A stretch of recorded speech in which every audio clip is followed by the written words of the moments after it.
మా వినాయకుడు. ఈ వీడియోలో మా చిన్న వినాయకుడికి ఎలా పూజ చేసామో చూసేయండి.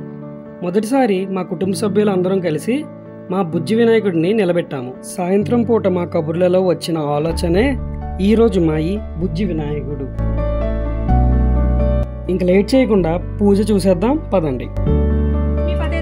యుగం స్మరామి సుముహూర్తోస్తు లాభస్తేషం జయస్తేషం కృతస్తేషం పరాభవ యాషామిందీవర శ్యామో హృదయస్థో జనార్దనః ఆపదామహత్తారం దాతారం సర్వసంపదాం లోకభిరామం శ్రీరామం భూయో భూయో నమామ్యహం సుముఖైచ్చే దంచక కపిలోచ కర్ణికః లంబోదరచ్చ విష్ణు విఘ్నరాజో గణాధిపతః ధూమకేతుర్ గణాధ్యక్షః పాలచంద్రో గజాననః వక్రతుండ సూర్పకర్ణో హేరంబః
వినాయకుడిని దర్శించి నమస్కరించి, అయ్యా, మేము రాజ్యాధికారము సమస్త వస్తు వాహనములను పోగొట్టుకున్నాము.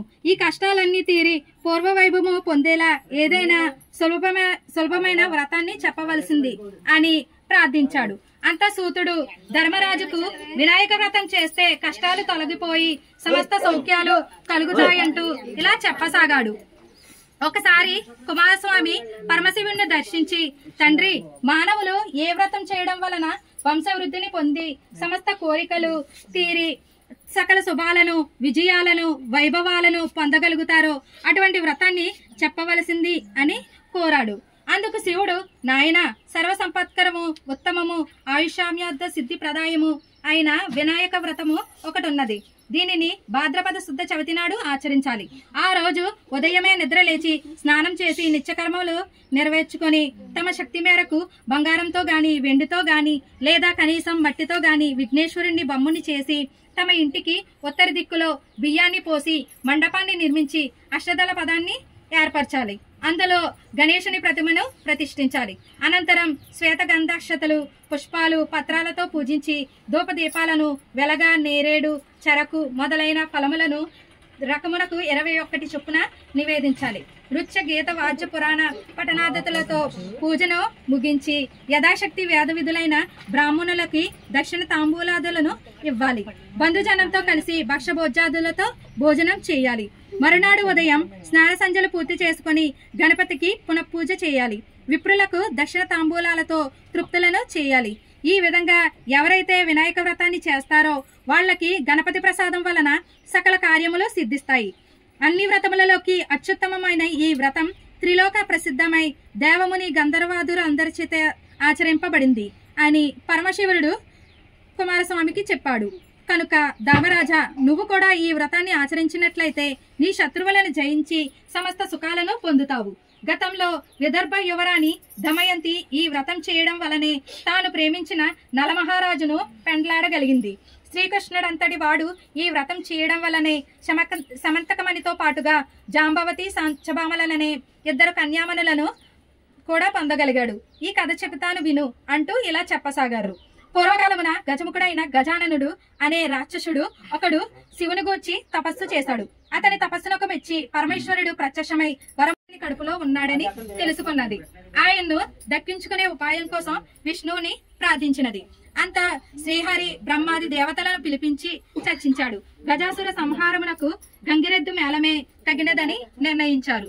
నందీశ్వరుణ్ణి గంగిరెద్దుగా అలంకరించారు. బ్రహ్మాది దేవతలందరిచే తలకొక వాయిద్యమును ధరింపజేశాడు. మహావిష్ణువు తానును చిరుగంటలు, సన్నాయిలు ధరించాడు. గజాసురపురానికి వెళ్లి జగన్మోహనంబుగా గంగిరెద్దును ఆడించుచుండగా గజాసురుడు విని వారిని పిలిపించి తన భవనము ఎదుట గంగిరెద్దును ఆడించమని కోరారు. బ్రహ్మాది దేవతలు రసరమ్యంగా వాద్యాలను వాయిస్తుండగా జగన్నాటక సూత్రధారియగు ఆ హరి చిత్ర విచిత్రముగా గంగిరెద్దును ఆడించాడు. గజాసురుడు పరమానంద భరితుడే, ఏమి కావాలో కోరుకండి, ఇస్తాను అని అన్నాడు. అంతటా శ్రీహరి గజాసురుణ్ణి సమీపించి, ఇది శివుని వాహనమగు నంది, శివుని కనుగొనటకు వచ్చింది, శివుణ్ణి అప్పగించు అని కోరాడు. ఆ మాటకు గజాసురుడు నివ్వెరపోయాడు. వచ్చినవాడు రాక్షసాంతకుడు శ్రీహరి అని తెలుసుకున్నాడు. తనకు పూజ మొత్తం కంప్లీట్ అయ్యేసరికి మధ్యాహ్నం అయ్యింది. సాయంత్రానికి మా బుజ్జి వినాయకుడి ముందు భజన కార్యక్రమం జరిపించాం. పార్వతి చేసింది ఒక పిండి బ్రహ్మ, ప్రాణము పోసాడు పరమెట్టి బ్రహ్మ. పార్వతి చేసింది. మొత్తానికి మా బుజ్జి వినాయకుడితో మా మొదటి రోజు ఇలా జరిగింది. వీడియో నచ్చితే లైక్ చేయండి. ఇలాంటి మరిన్ని వీడియోస్ కోసం ఛానల్ని సబ్స్క్రైబ్ చేసుకోండి. మళ్ళీ నెక్స్ట్ వీడియోలో కలుద్దాం. బాయ్.